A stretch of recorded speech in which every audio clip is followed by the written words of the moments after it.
Subiria nessa tribuna, num primeiro momento, de forma muito indignada com tudo que nós estamos vendo acontecer no país, com o desmonte do Estado brasileiro, com o desmonte das políticas públicas conquistadas ao longo dos últimos anos, com a privatização dos bens que nós temos, com atentado, inclusive, à produção nacional. Queria fazer isso hoje e, mais ou menos na linha do senador Requião, apontar alguns desafios que nós temos para discutir. Mas eu também subo nessa tribuna muito triste com o acontecimento marcado aí nesse final de semana com a morte de uma grande companheira que foi a dona Marisa, esposa do presidente Lula. Não vou falar aqui da dona Marisa, muito já foi falado. Aliás, o presidente Lula fez um belíssimo discurso sobre ela, quando do velório lá no Sindicato dos Metalúrgicos em São Bernardo. Mas quero falar do momento político em que isso acontece e da consternação, da dor, da dificuldade que eu vi o presidente Lula passando. Eu tive a oportunidade de estar com ele no hospital na sexta-feira, na quinta e na sexta-feira, uma espera sem esperança, porque era uma espera em que não tinha nenhuma condição de ver dona Marisa reabilitada, era apenas uma espera para que os protocolos e os procedimentos de saúde fossem considerados para a liberação da doação dos órgãos e do corpo, e o presidente Lula manteve-se firme, ao lado da família e deu atenção a todos aqueles que foram lá cumprimentá-lo. Eu não sei o que dizer ao presidente Lula depois de todos esses dias de sofrimento que eu vi ele passando e que vi a dona Marisa também passando. Eu acho que o que nós temos é que guardar nas nossas mentes as palavras que o presidente Lula falou de forma grandiosa, com orgulho do seu histórico político e da parte que dona Marisa fazia desse histórico político. E muitas pessoas criticaram, dizendo que ele estava politizando o velório. Como não falar de política, alguém que viveu a sua vida inteira em função de política? Como não falar de política, alguém que milita na política pelo sonho de uma sociedade melhor? Como não falar de política na morte de uma mulher que fez política o tempo inteiro? Não a política pública, não a política parlamentar, não a política de mandato, mas a política no seu sentido de luta, a política no seu sentido de organização, a política no seu sentido de instrumento de mudanças, de resistência, a política para melhorar, inclusive, as condições da vida de sua família, para melhorar as condições da vida dos operários de São Bernardo, quando as greves eclodiam. Como não falar de política? Porque esse ódio, essa manifestação de intolerância com a política, porque a política é um instrumento, de fato, que tem impacto e melhora a vida das pessoas, só pode ser isso. Bertolt Brecht, para mim, é uma das pessoas mais claras ao se referir à importância da política. Aquele que nega a política não sabe que o preço do pão depende dela, não sabe que o preço da carne depende dela, e coloco mais, não sabe que a saúde pública depende dela, não sabe que a previdência depende dela, que a assistência depende dela, que os recursos destinados aos programas sociais dependem dela. Então, interessa muito a uma certa, parcela da nossa elite, parcela da nossa sociedade, que se aposte contra a política, que se criminalize a política, que se faça da política a coisa mais feia e mais suja que nós teremos, porque aí nós não vamos ter espaço para debates e discussões, nós não vamos ter espaço para realmente fazer com que a população veja que é da sua decisão, da sua participação política, da sua politização que dependem as conquistas que nós vamos ter na sociedade. E, infelizmente, isso está se alastrando dentro da sociedade brasileira. Isso está trazendo ódio, isso está trazendo intolerância. Aliás, é muito parecido com todos os outros momentos da história que precederam a regimes ditatoriais, regimes que não tinham compromisso com o Estado democrático de direito, com os direitos humanos, com a democracia. Concedo uma parte, senador Requião. Senadora, política é uma palavra de radical grego. Polis é cidade. E quando se acrescenta um sufixo, ico ou ica, a polis, política, significa da cidade, as questões que dizem respeito à cidade por extensão do Estado e da nação. E a política tem que ser tratada em todas as ocasiões. Eu faço aqui uma volta à história. Quando César foi assassinado, o discurso de Marco Antônio começava dizendo que Brutus era um homem honrado. E ele concordava quando Brutus falava da desmedida ambição de César. O momento era, sim, para falar de política, porque cá entre nós, Dona Marisa tinha um aneurisma verificado há mais de 10 anos, mas os médicos acharam que não precisavam intervir nesse aneurisma, que ele era insignificante para a saúde e a longevidade de Dona Marisa. O que estourou o aneurisma foi a tensão brutal de alguns abusos de poder, abusos do direito, o medo desesperado de ter sua casa invadida a cada momento, filhos presos. Se tudo tivesse ocorrido dentro de uma normalidade, de uma justiça não espetacular, e eu acho que justiça merecemos todos, ninguém está a salvo dela, nem deve ser excluído do seu alcance, não teríamos tido o problema do estouro do aneurisma que provocou a morte de Dona Marisa. A revolta do Lula é tão legítima quanto é a legítima intenção de fazê-lo responder por qualquer coisa que porventura tenha cometido. Acertos são festejados, desacertos são condenados e examinados pela justiça. Então, o que nós estamos vendo é uma coisa simplesmente bárbara. O que eles queriam, o silêncio absoluto do Lula diante dos abusos de poder, dos abusos da imprensa, das denúncias verdadeiras, algumas talvez sejam, outras rigorosamente absurdas, como, por exemplo, a propriedade do grande frigorífico JBS por parte dos filhos do Lula, o maior frigorífico do mundo. Que rapaziada fantástica essa, que de uma hora para outra dominaram o mercado da carne no planeta Terra, inclusive em território norte-americano. Essas loucuras todas levaram Dona Marisa ao desespero. E se não são a causa inicial do problema que a levou ao falecimento, sem sombra de dúvida, aumentaram a tensão que desagou nessa desgraça para a família, para todos nós brasileiros. Eu confesso a Vossa Excelência que, quando eu soube do falecimento da Dona Marisa, eu não pude conter lágrimas de sofrimento pela família, pelo Lula e por todos nós brasileiros. Senador Requião, o presidente disse que ela morreu triste. Disse no discurso, Marisa morreu triste. E morreu triste mesmo por tudo isso que Vossa Excelência está falando. Morreu triste pelas adversidades, pela implacável perseguição, pela forma como ela e a sua família, o próprio Lula, foram expostos à sociedade. Como disse Vossa Excelência, todos temos que responder por nossos atos. E não há problema nenhum em responder pelos atos perante a justiça. Mas a justiça espetaculosa, feita principalmente com o Lula, com sua família e com o PT, com certeza teve muito a ver com esse desfecho da doença da Dona Marisa. Não tenho dúvidas nenhuma. E a família toda estava muito consternada.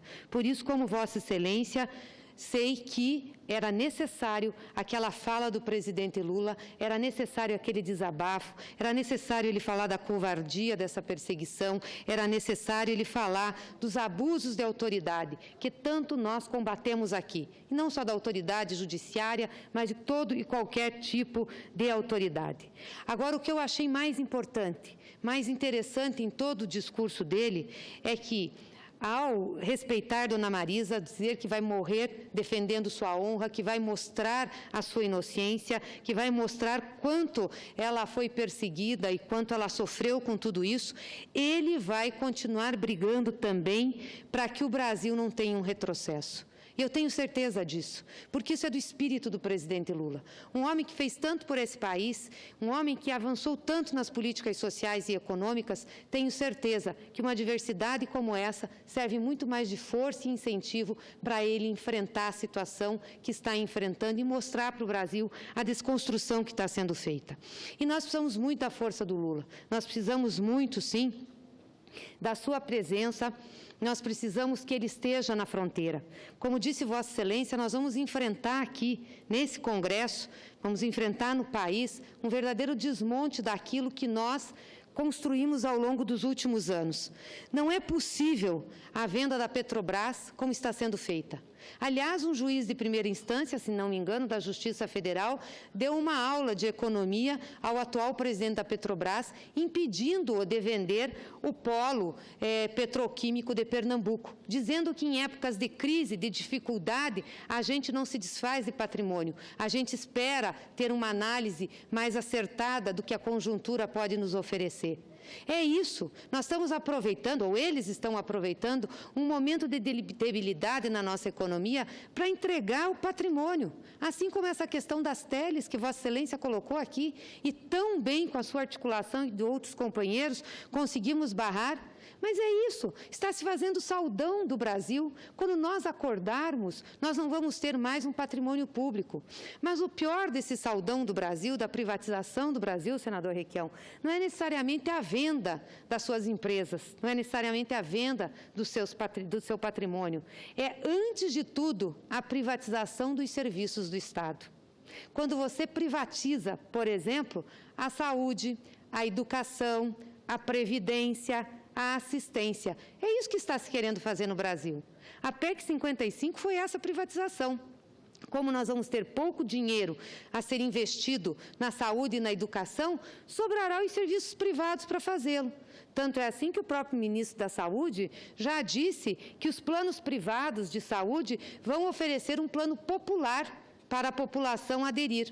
Ou seja, nós não vamos mais ter uma saúde pública universal como garantiu a Constituição de 88. Nós vamos fazer o cidadão comprar a sua saúde. A educação vai ser igual. Pode ser que deixem a educação básica fora desse comércio, o que eu duvido muito, porque as coisas vão evoluir para isso, mas, por exemplo, o nível superior. Todo o investimento que nós fizemos nas nossas universidades, que Vossa Excelência fez nas universidades do Paraná, uma rede estadual importante que nós temos, e sei do sacrifício que Vossa Excelência fez enquanto governador para fazer aqueles investimentos, mas os investimentos nas nossas universidades federais, de programas que deram acesso aos nossos estudantes, isso vai ser desmontado. Vai sobrar o quê? O ensino privado. Alguém tem interesse nisso? Claro que alguém tem interesse nisso. E aí vai ser com abertura universal? Claro que não. É quem tem dinheiro. Aí vem a dita da meritocracia, né? Ou seja, que desconsidera completamente as condições de acesso, porque nem todo mundo tem as mesmas condições, mas que quer fazer com que todo mundo tenha a mesma chegada por única e exclusiva ação do indivíduo. É isso que estão fazendo. A Previdência, pergunto, senador Requião, para o indivíduo se aposentar com o total do seu salário, ou seja, com o teto do salário da Previdência, ele vai ter que trabalhar 49 anos. 49 anos. Isso não é desestimulante?